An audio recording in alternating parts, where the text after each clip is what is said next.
Halo, assalamualaikum warahmatullahi wabarakatuh.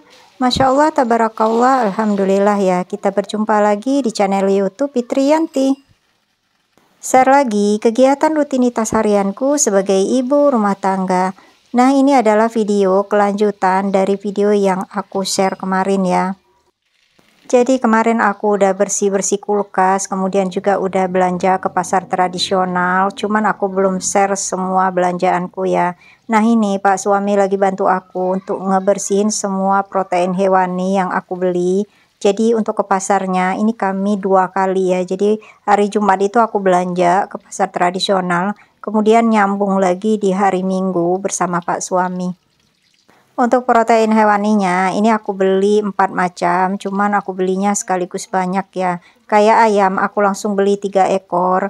Kemudian untuk udang, aku beli 1 kilo, cumi juga 1 kilo. Masing-masing untuk cumi dan udang harganya 85.000 per kilogram. Sementara untuk ayam itu tergantung besarnya ayam ya. Ada yang 40.000, 2 ekor aku ambil, dan ada lagi yang 30.000. Terus aku juga beli ikan patin 1 ekor, harganya 17.500 karena itu setengah kilogram lebih ya. Jadi harga ikan patin itu di sini per kilonya 25.000. Nah ini selagi Pak suami ngebersihin untuk protein hewaninya, aku juga lagi nyangin sayur-sayuran, kemudian juga menyiapkan bumbu-bumbu untuk nanti aku meal prep semua protein hewani ini, supaya nanti pas waktu mau berbuka puasa itu masaknya nggak terlalu lama ya. Untuk 3 ekor ayam, kalau di sini itu belinya itu ayam gundul ya. Maksud ayam gundul itu tanpa ceker, tanpa sayap, dan tanpa leher. Dan tadi itu aku beli 2 ekor ayam gundulnya, satunya lagi itu aku beli khusus untuk paha sebanyak 4 potong. Karena anak-anak kurang suka ya bagian dada ayam, makanya tadi aku untuk 1 ekornya aku beli langsung paha aja 4. Itu harganya 30.000 ya. Sementara kalau ayam gundul yang udah beserta dadanya tadi itu harganya 40.000. Nah tadi itu aku rebus sebentar ayamnya untuk ngilangin kotorannya, terutama darahnya, karena ini aku mau ungkep dan menggunakan air yang enggak terlalu banyak. Terus itu juga aku udah ngechopper semua bumbu-bumbu keperluan. Nah untuk yang pertama ini aku mau bikin ayam bakar bumbu padang. Aku nggak tahu deh ini bumbu padang yang asli atau enggak. Yang pasti ini bumbunya aku nyontek di YouTube juga ya. Dan ini rasanya benar-benar enak karena aku udah sering bikinnya. Untuk bumbunya ini ada bawang merah, bawang putih, kemiri, ketumbar, sedikit merica, kunyit, lengkuas, jahe. Kemudian dikasih sedikit jintan dan cabai merah. Untuk cabenya sesuaikan aja dengan selera ya, banyak atau sedikitnya. Kalau aku nggak terlalu banyak karena anak-anak kurang suka sama pedas. Tumis bumbunya ini sampai benar-benar matang dan tanak. Biasanya kelihatan ya kalau sudah perubahan warna, kemudian juga minyaknya udah keluar, baru bisa kita masukkan ayam yang sudah kita rebus sebentar tadi. Jangan lupa kita kasih garam, kemudian sedikit gula juga ya. Kalau mau dikasih penyedap rasa silahkan, cuman aku nggak pakai. Nah kalau udah tanak bumbunya, baru kita masukkan ayam yang udah kita rebus sebentar tadi ya. Terus kita aduk-aduk sampai bumbunya benar-benar meresap ke ayam, dan lalu kita tambahin dengan santan. Di sini aku gunakan santan kara aja, santan instan. Nah dari uang 110.000 itu waktu beli ayam aku dapat 8 potong paha, ada yang ukuran besar dan ada yang ukuran sedang, kemudian dengan bagian dada sebanyak 4 potong. Jadi ini yang aku bikin ayam bakar bumbu padang itu ada 4 potong, nanti 4 potongnya lagi aku mau bikin ayam goreng bumbu lengkuas. Untuk bagian dadanya rencananya aku mau bikin bakso aja, nanti bisa buat campuran sayuran, kemudian juga bisa dibakar. Nah ini aku tambahin sedikit air ya supaya nggak kering-kering banget, kemudian juga karena ini kan aku gunakan santan kara kan kental. Cuman airnya jangan terlalu banyak ya. Nah ini nanti setelah ditambah air kita tutup dan kita tunggu sampai airnya benar-benar menyusut dan kering. Untuk ngebakar ayamnya, ini bisa kalian gunakan grill atau teflon atau juga bisa gunakan air fryer. Cuman aku lebih suka gunain air fryer karena ia matangnya merata ya. Kalau kita gunakan teflon atau grill, biasanya agak lama ya karena bagian samping-sampingnya itu kan nggak kena alas teflonnya atau alas grillnya. Tapi kalau ya di air fryer itu bagian seluruh sisi ayamnya itu bakal kena panggang semua ya. Nah ini airnya udah hampir menyusut dan aku tunggu sampai benar-benar kering ya supaya ayamnya ini awet. Ini beneran harum banget, wangi. Dan rasanya juga mirip banget ya dengan ayam yang kita beli di rumah makan Padang. Cuman bedanya ini ukurannya besar. Kalau di rumah makan Padang kan rata-rata kecil ya. Setelah udah nggak begitu panas lagi, ini aku masukkan ke dalam wadah food container. Nanti kita simpan di freezer. Dan jangan lupa bumbunya juga dimasukin untuk nanti kita oles-oles ketika memanggang atau membakar. Pada saat kita mau bakar atau panggang, itu sebaiknya kita keluarkan dulu dari freezer, kita taruh di chiller ya, supaya ia nggak beku pada saat kita panggang atau kita bakar. Nah lanjut, ini untuk 4 potong paha berikutnya aku bikin ayam goreng bumbu lengkuas. Untuk bumbunya ini ada bawang merah, bawang putih, kemiri, ketumbar, merica, lengkuas, jahe, kunyit. Untuk lengkuasnya ini kita banyakin supaya nanti bisa kita ambil untuk jadi kremesan ayamnya. Nah itu tadi aku tambahin sedikit gula pasir dan garam. Terus kita masukkan ayamnya. Dan tunggu sampai benar-benar airnya menyusut.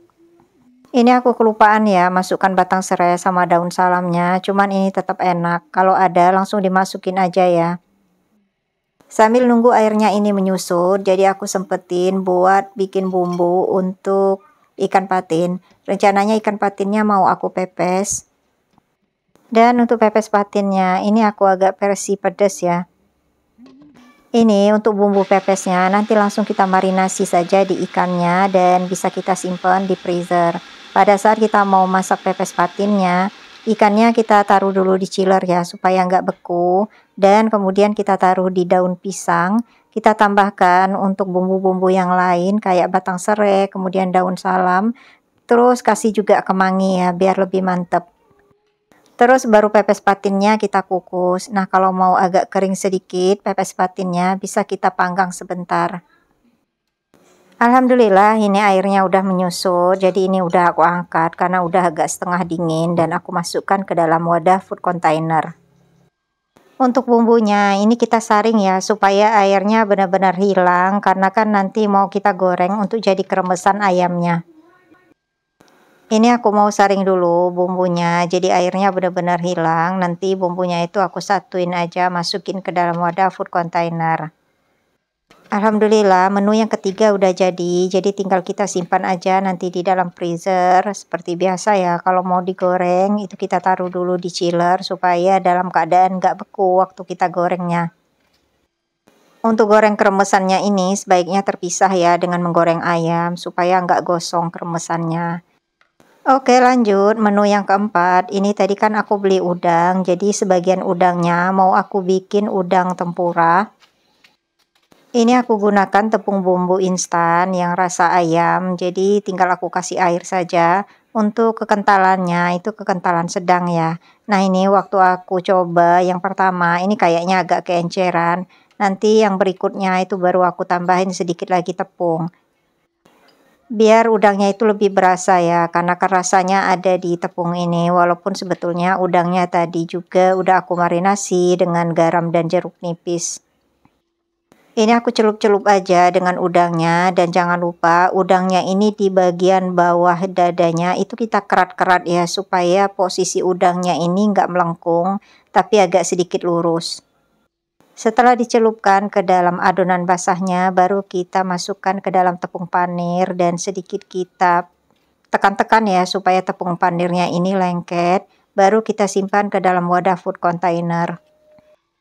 Ini sama seperti ayam tadi ya, jadi kita simpan di dalam freezer. Nanti kalau misalnya pas kita mau masak itu kita turunkan dulu atau taruh di chiller ya supaya dia nggak beku. Nah, ini biasanya kalau udah kita simpan di dalam kulkas, tepung panirnya ini nggak bakal terpisah ya, walaupun juga terpisah ketika digoreng, itu nggak terlalu banyak. Dari 1 kilogram udang, setengah kilonya aku bikin udang tempura seperti ini. Dan setengah kilogramnya lagi itu aku nggak apa-apain ya, cukup aku marinasi aja dengan garam dan jeruk nipis. Karena rencananya buat dibikin sambal atau buat dibikin asam manis. Jadi udangnya ini benar-benar kulitnya udah aku buang dan hanya ditinggalkan ekornya saja. Kalau untuk asam manis atau buat dibikin sambal itu kulitnya tetap ya, paling kepalanya aja yang aku buang. Dan kepalanya itu aku manfaatkan nanti untuk bikin misalnya kuah sup ya, kita ambil kaldunya. Udang tempura ini aku bagi menjadi 2 porsi, satu porsinya untuk menu pertama sahur dan satu porsinya lagi untuk menu berbuka dan sahur di hari-hari berikutnya. Sementara untuk cuminya yang aku beli 1 kilogram tadi itu aku bagi menjadi 2 porsi. Satu porsinya rencananya mau aku bikin saus tiram dan satu porsinya lagi itu aku mau goreng tepung. Dan ini aku food prepnya juga udah aku tepungin ya. Jadi aku gunakan 2 adonan yaitu kocokan telur sama tepung instan yang kering. Caranya itu gampang, cuman kita celup-celupkan aja ke telur, kemudian ke tepung kering, nanti kita celupkan lagi ke telur dan ke tepung kering. Mau 2 kali atau 3 kali pembaluran itu tergantung kita ya, mau setebal apa untuk tepungannya. Jadi nanti kalau mau masak itu tinggal kita goreng aja ya, cemplungi ke minyak panas. Ada ayam goreng bumbu lengkuas, ada ayam bakar bumbu padang, kemudian udang tempura, ada cumi goreng tepung, ada cumi yang rencananya mau di saus tiram, ada udang juga yang rencananya mau bikin udang asam manis, dan ada pepes patin. Alhamdulillah untuk stok proteinnya ini dapat 8 porsi, belum termasuk dengan telur, kemudian tahu dan tempe. Belum lagi olahan dada ayam yang belum aku tayangkan di sini.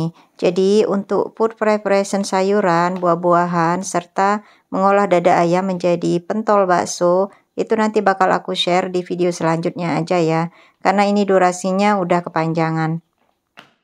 Jadi, untuk yang penasaran, jangan lupa ikutin terus video aku dan aktifkan lonceng notifikasinya. Nah, kiranya food preparation untuk stok lauk atau stok protein hewani mengakhiri perjumpaan kita di video kali ini. Terima kasih untuk Bunda dan semua yang sudah menonton videoku hingga akhir. Mudah-mudahan ada hal yang bisa diambil manfaatnya atau juga bisa menghibur. Nantikan video YouTubeku selanjutnya. Wassalamualaikum warahmatullahi wabarakatuh. Dadah.